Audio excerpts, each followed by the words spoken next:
TV Nikkei ao lado do Dr. Akihiro Ikeda, que será um dos palestrantes desse seminário Intercâmbio Brasil-Japão e Perspectivas.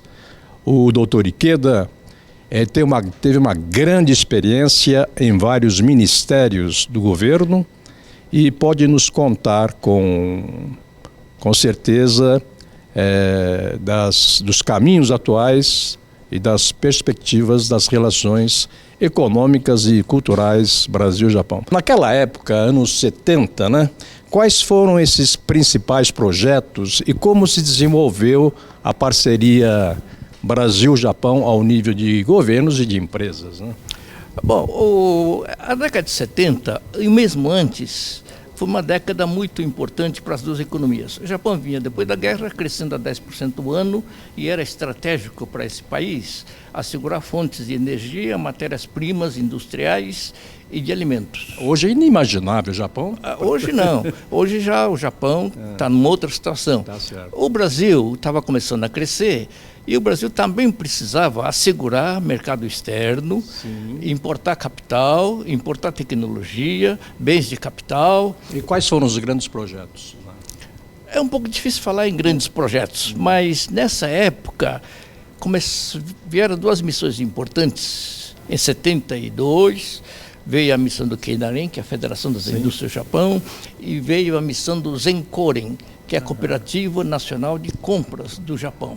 Eles vieram ver como é que o Brasil estava indo, estava crescendo, foram para o interior e chegaram à conclusão de que o potencial do Brasil era muito maior do que se aparentava. E as duas missões apontaram o Cerrado como a grande fonte do futuro. E, de fato, já nessa época, 72, a Zenkoren e o governo brasileiro assinou um protocolo para exportar 1 milhão de toneladas de milho.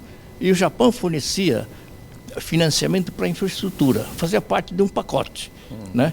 Então, nessa época não é que houve um projeto particular importante, era um conjunto muito ligado à exportação e importação e à vinda de capital e de financiamento.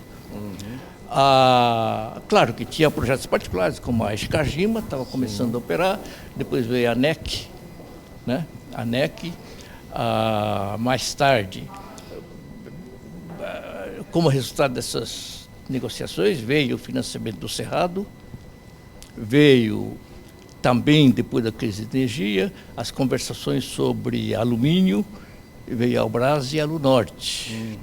E depois veio ainda, o Japão precisava de minério de ferro, era fundamental, era o maior comprador da Vale do Rio Doce. O Japão foi o financiador mais importante e o comprador mais importante do projeto de Carajás.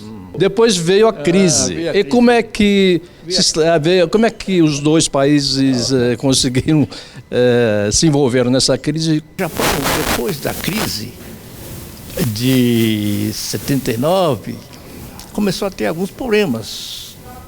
O Japão concordou no Acordo de Plaza de 85 a valorizar o câmbio, e a partir daí acho que nunca mais se aprumou.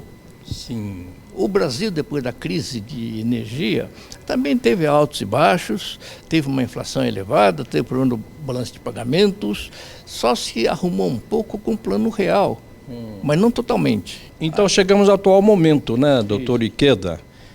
O Brasil em crise, o Japão derrapando, E agora vamos falar da perspectiva, que é o objetivo desse seminário, Está dando a impressão de que o Brasil e o Japão não faz mais nada. Não é verdade. O Brasil exporta.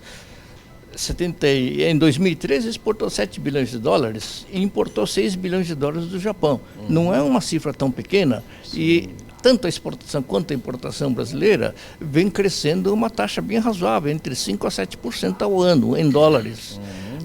Agora, não dá para retornar aos projetos do passado. A época é outra. A população japonesa tem uma renda per capita perto de 40 mil dólares e a do Brasil é 15 mil dólares. Quer dizer, a demanda sofisticou. Esse intercâmbio vai para que áreas? É um pouco difícil de ver, mas vai para áreas um pouco mais, eu acho, um pouco mais sofisticadas, como turismo, cultura, literatura, exploração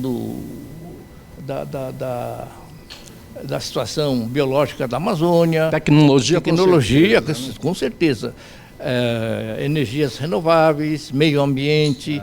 Eu acho que vai mais coisas dessa natureza, viu? Nossos agradecimentos, doutor Akihiro Ikeda. Muito obrigado. Obrigado. Muito obrigado. Muito obrigado.